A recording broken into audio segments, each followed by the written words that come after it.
하나님 말씀은 구약성경 출애굽기 10장 3절에서 9절까지입니다.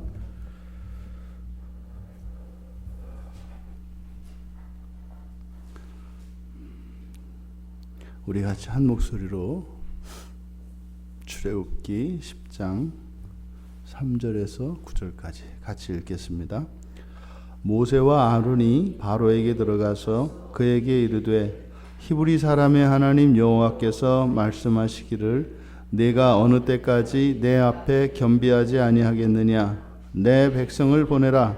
그들이 나를 섬길 것이라.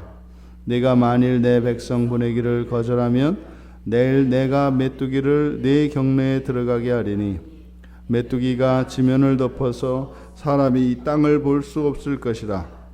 메뚜기가 내게 남은 그것 곧 우박을 면하고 남은 것을 먹으며 너희를 위하여 들에서 자라나는 모든 나무를 먹을 것이며 또 내 집들과 내 모든 신하의 집들과 모든 애굽 사람의 집들에 가득하리니 이는 내 아버지와 내 조상이 이 땅에 있었던 그 날로부터 오늘까지 보지 못하였던 것이리라 하셨다 하고 돌이켜 바로에게서 나오니 바로의 신하들이 그에게 말하되 어느 때까지 이 사람이 우리의 함정이 되리이까.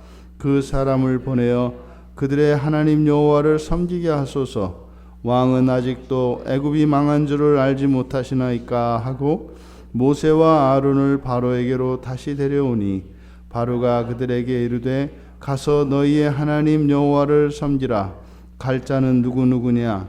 모세가 이르되 우리가 여호와 앞에 절기를 지킬 것인즉 우리가 남녀노소와 양과 소를 데리고 가겠나이다. 아멘. 이제 메뚜기 재앙에 대한 여호와 하나님의 경고의 말씀이 바로에게 전하여지고 그 말씀에 대해서 이제 바로와 신하들의 반응이 기록되어 있습니다. 근데 지금 이 부분에서는 바로 앞에 우박 재앙과 이 메뚜기 재앙을 대조하고 있는데 33절에 9장 33절에 바로 우박 재앙을 일으켰던 그 사건의 주어를 모세로 하고 있습니다. 그래서 모세가 바로를 떠나서 이제 우박을 멈춘 사건. 모세가 이제 그 우박을 멈췄습니다. 그 이적을 일으킨 것이 이제 모세가 한 것으로 되어 있는데 지금 이 메뚜기 재앙에 대한 그 주체가 여호와 하나님으로 나타납니다. 그래서 앞에 그 우박 재앙을 멈춘 그 능력을 펼친 것이 모세로, 그래서 모세의 능력이 우박 재앙을 멈춘 것으로 이렇게 부각이 된다면 앞으로 일어나게 될 이 메뚜기 재앙은 여호와의 말씀이 부각이 됩니다. 그러니까 사람인 모세의 이적적인 능력과 여기에서는 여호와의 말씀이 이제 대조가 되고 있습니다. 그래서 어느 때까지 내 앞에서 겸비하지 않겠느냐. 내 백성을 보내서 섬기게 해라. 거절하면 메뚜기가 들어갈 것이다 라고 하는 여호와의 말씀 안에 그 메뚜기 재앙이 얼마나 끔찍할 것이며 또 그 메뚜기 재앙이 의미하는 바가 무엇인지를 말씀을 하시는데 우박 재앙에서는 아직 밀과 쌀보리가 나지 않았기 때문에 남아 있었습니다. 그러니까 여전히 그 재앙 가운데 여전히 하나님의 은혜가 남겨져 있었습니다. 감춰져 있었죠. 그런데 이제 이번에는 아예 그 남겨진 그 은혜의 뿌리까지 완전히 제거하겠다라고 하는 말씀이 전해졌습니다. 메뚜기가 지면을 덮어서 사람이 땅을 볼 수 없을 정도로 이것은 사실 우리가 이제 오늘날도 보면 가끔 그 영상을 통해서 봅니다. 정말로 메뚜기 떼가 그렇게 날아드는 것을 보면 정말로 그렇더라고요. 그리고 이제 심지어는 밖에 있는 우박의 피해에 살아남았던 나무들까지 이제는 완전히 다 먹어치울 것이고, 더 나아가 그 모든 애굽 사람의 집에 가득한다라고 하는 것은 사실은 집 안에 있는 모든 식량들을 다 먹어치울 것을 이야기하는 것이죠. 그러면 집 안과 밖에 심지어는 뿌리까지 다 갈아 먹을 정도로, 그래서 이제는 아예 희망의 싹이 남지 않을 것이다 라는 경고의 메시지가 주어졌습니다. 그런데 바로 여호와의 말씀이 바로에게 그리고 바로의 신하들에게 전하여졌을 때 그들의 반응이 모세가 이적을 일으켰을 때와의 반응이 정 다르다는 것을 알게 됩니다. 모세가 그렇게 했을 때 바로의 마음도 완악해졌고, 또 이번에는 신하들의 마음까지 완악해졌고, 그들은 오히려 범죄를 했습니다. 그런데 이제 여호와의 말씀이 전하여지자 그들의 태도가 싹 바뀌는 것을 보게 됩니다. 먼저 신하들이 그들을 보내어 그들의 하나님 여호와를 섬기게 하십시오. 오히려 모세의 그 이적 앞에서는 마음이 완악하여졌던 신하들이 이제 돌이켜서 그들을 이제 여호와의 뜻을 따라 광야로 보내서 제사를 지낼 수 있도록 하자라고 하는 마음으로 바뀌었습니다. 어느 정도였냐면 아마 6절의 끝에 보면 모세와 아론이 바로에게 그 말씀을 전했을 때 즉각적으로 바로가 대답한 것이 아니라 오히려 내쳤던 것 같습니다. 그러니까 7절에 그 신하들의 태도를 보면 어느 때까지 이 사람들이 우리의 함정이 되어야 합니까? 이렇게 하면 우리 애굽이 완전히 망합니다. 이렇게 설득하는 것을 보게 됩니다. 그러니까 6절의 끝에 돌이켜 바로에게서 나오는 이 장면은 바로가 모세와 아론의 말을 듣지 않고 거부한 것이겠고, 신하들이 바로를 설득해서 8절에 보면 그들을 다시 데려옵니다. 그리고 바로에게 다시 데려와서 바로로 하여금 마음을 바꾸도록 신하들이 영향력을 행사했던 것 같습니다. 그래서 이제 신하들이 돌이켜 나갔던 모세와 아론을 다시 데려오고 난 뒤에 이제 바로의 마음이 허락하기로 바뀌었습니다. 그래서 8절에 가서 너희의 하나님 여호와를 섬기라 라고 하는 명령을, 허락을 이제 주는 거죠. 근데 지금 모세를 통해서 사람의 능력과 사람의 행위로 이런 이적을 일으키는 것과 여호와의 말씀을 대조함으로써 바로 우리들의 능력이 우리들 자신에게, 사람에게 있는 것이 아니라 여호와의 말씀에 있다라고 하는 사실을 성경은 분명하게 보여주고 있습니다. 그와 더불어 그렇다면 바로가 완전히 여호와의 말씀에 순종을 했더라면 이제 하나님이 더 이상 재앙을 내릴 필요가 없지 않겠습니까? 그런데 여운이 남습니다. 8절의 끝에 갈 자는 누구냐? 갈 자는 누구냐? 우리가 앞서서도 보았습니다만 하나님의 말씀에 순종하는 방식은 즉각적으로 온전히입니다. 그리고 그것을 자원하는 마음으로 그것을 받아들일 때 그것이 하나님의 말씀에 복종하는 것이고 순종하는 것이 되겠죠. 그런데 이 바로는 이제 뒤에는 읽지 않았습니다만 실제로 또 그것을 이루어주지 않죠. 그러면 여기서 갈 자는 누구냐? 남아있는 겁니다. 여호와의 말씀에 대해서 이렇게 되질문하는 것은 아직도 남아있는 것입니다. 절대적으로 복종해야 합니다.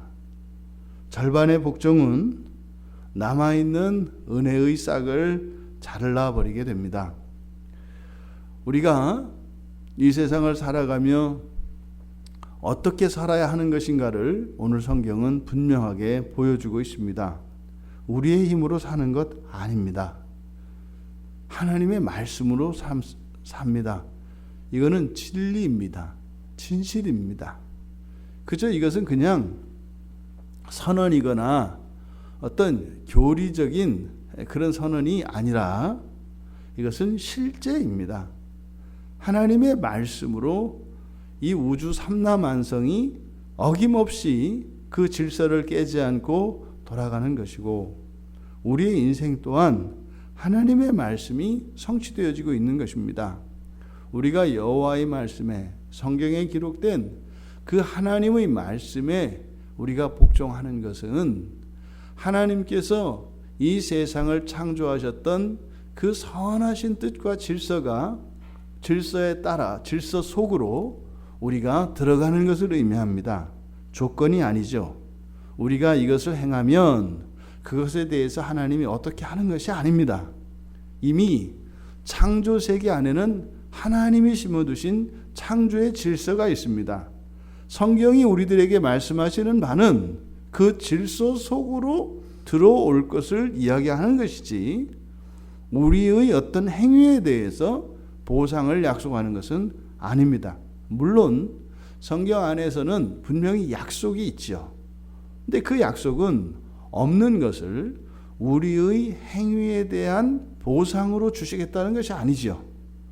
이미 하나님께서 천지를 창조하셨을 때는 완전한 하나님의 그 아름다움과 완전한 그 하나님의 선하심이 창조 세계 안에는 이미 심겨져 있습니다. 그런데 아담의 타락으로 인해서 그 질서 밖으로 나옴으로 해서 그 하나님의 은택을 더 이상 입을 수 없게 된 것이죠. 바로 그렇게 하나님께서 우리에게 베풀어 주신 그 선하신 질서를 떠난 이후에 우리를 죄인이라 하고, 그 죄인들을 향하여 주시는 모든 말씀은 그 질서 속으로, 하나님이 선하신 질서 속으로 되돌아올 것을 촉구하시는 것입니다. 지금 바로는 이스라엘 백성들을 돌이키시기 위하여 하나님의 은혜의 도구로 사용함으로써 바로와 이 애굽 백성들이 하나님의 구원으로 들어올 수 있는 기회 앞에 서 있습니다. 이들 또한 이스라엘 백성들이 온전히 하나님에게 돌아오려면 순종해야 하는 것처럼 애굽의 바로와 그 백성들 또한 마찬가지로 하나님의 질서 속으로 들어오려면 온전히 복종을 해야 하는 것입니다. 하지만 바로는 여기서 묻고 있습니다. 갈 자는 누구냐? 아직 하나님의 질서 속으로 완전히 들어갈 준비가 되어 있지 않습니다. 우리는 어떻습니까? 여러분, 누누이 말씀드립니다. 하나님의 뜻 속으로 들어가는 것은 온전한 순종이 있고 불순종이 있다. 지금 바로가 갈 자가 누구냐라고 하는 것은 이것은 불순종이 아닙니다. 이미 하나님 뜻에 완전히 그 마음을 합하지 못한 것입니다. 보내기로 하였지만, 보내기로 결정한다 할지라도 그 이후에 어떤 종류의 불순종이 있을 수 있습니다. 왜요?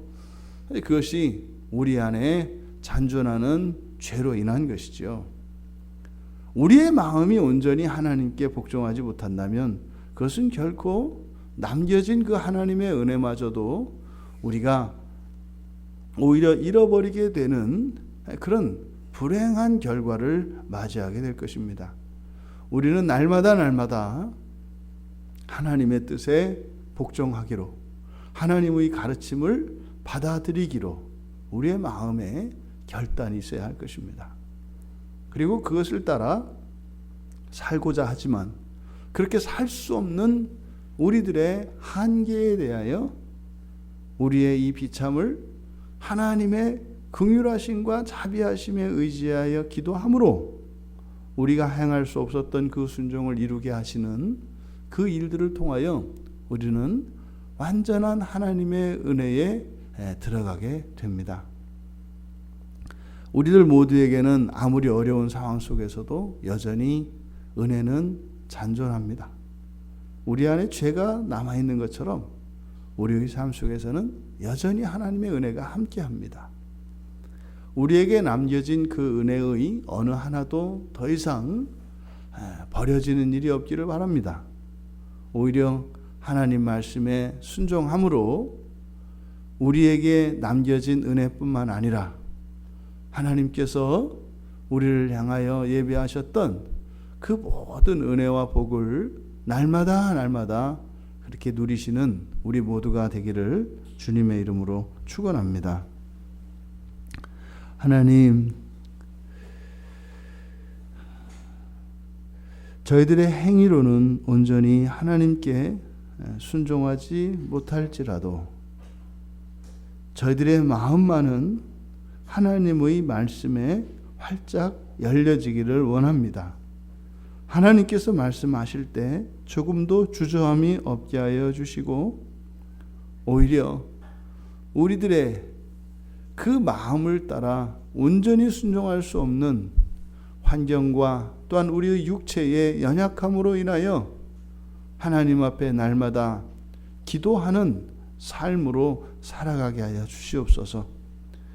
이 시간 사랑하는 주의 백성들에게 은혜를 더하여 주셔서 그렇게 기꺼이 하나님의 모든 말씀에 우리의 마음을 순종하기로 쳐서 굴복시키며 또한 그 말씀을 따라 살기 원하는 사랑하는 백성들에게 은혜를 더하여 주셔서 날마다 더욱 하나님의 선하신 질서 속으로 들어가는 복된 주의 자녀들 다 되게 하옵소서.